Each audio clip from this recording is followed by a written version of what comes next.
All right, so this video is on how to do a pelvic reset. So a couple of things that you will need will be a dowel, could be a broomstick or a mop handle.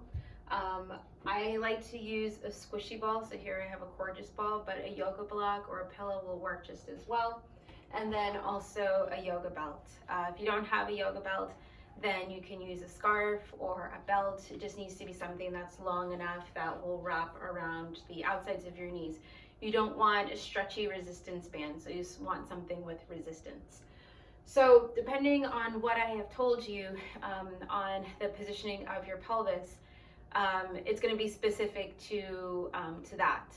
What I'm going to be showing you is just one particular position. So you may have one side of your pelvic bone that is more anteriorly or more rotated forward or rotated backwards.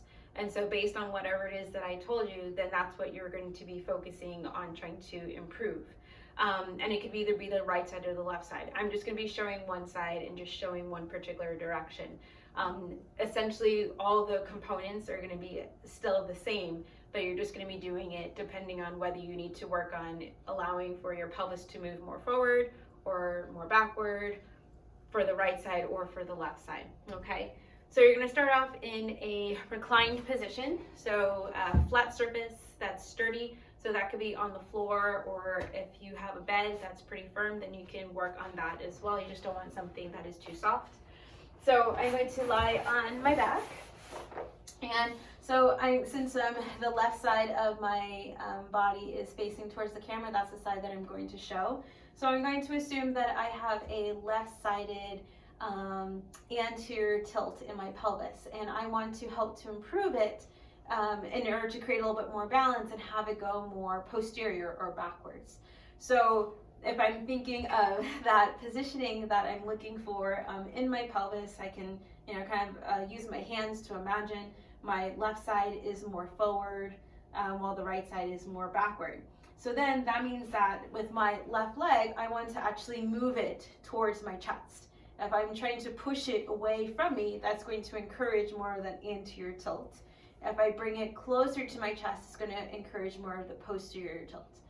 So if that's the case, then I can use my hands. So that's always an option. You can always use your hands, but I feel using the stick is actually going to be a lot better of a driving force for both of them. So I'm going to take the stick, I'm going to place it behind my left knee and in front of my right thigh. So they're going to be moving both in opposite directions. So it's an isometric contraction that I'm doing. I'm making sure that I'm not holding my breath. I'm breathing while I'm doing all of this. And so what I'm going to do is I'm going to hold onto the stick with both hands, and I'm going to be doing this 3 times, holding for 5 seconds. So while that left leg is pushing in towards, or the stick, I'm trying to push the stick in towards my left leg, and the stick is moving in towards the front of my right thigh. And I'm going to do that 3 times for 5 seconds as I breathe. So as you do that exertion, that's when you want to exhale. Okay, so I did that 3 times, 5 seconds. I'm going to put the stick down. I'm going to grab a hold of my ball, or it could be a pillow or a yoga block. I'm going to place that in between my knees, and I'm going to squeeze 3 times again for 5 seconds. So with this one, I should be feeling my inner thigh muscles working. When I was doing the one with the stick, I forgot to mention, so with the leg that's in front, or with the right side, so I was feeling more of my hip flexors working. On the opposite, I felt more of my hamstrings working. So a lot of it highlights just where there are some areas that need to work on strengthening. Okay, so I did that 3 times for 5 seconds. So now I'm going to grab a hold of my yoga strap. I'm going to wrap it around. So you don't have to do anything fancy, you can just tie it. If you have like a belt buckle, you can just kind of make a loop there. So I have it tied around my legs. And now I'm going to be pushing outward. I'm going to do that again 3 times, 5 seconds. I should feel the outer hip muscles working as I do this.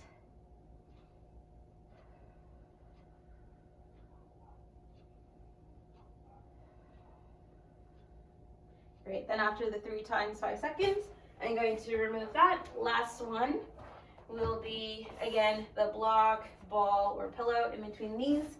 And then I'm going to lift up into a bridge. So I will be squeezing the ball so I get the adductors working, and then press up into a bridge. Doesn't have to be super high, it's just a hip bridge. So I feel my glutes and my hamstrings kick in.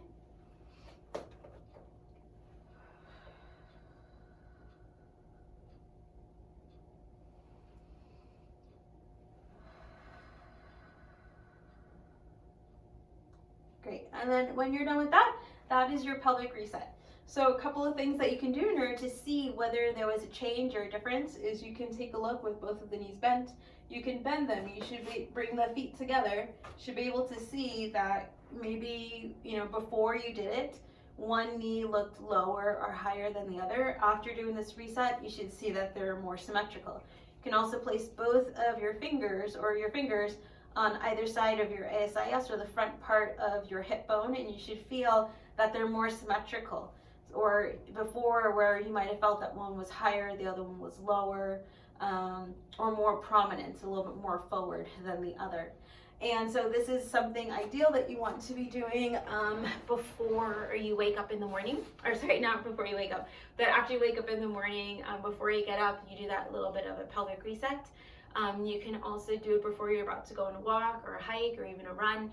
Anything where it's going to require a lot of asymmetry that will be occurring in your pelvis when you're moving. So you do that pelvic reset, help to turn on, wake up the muscles that probably are not working as effectively in order to create a little bit more symmetry and more balance in your pelvis.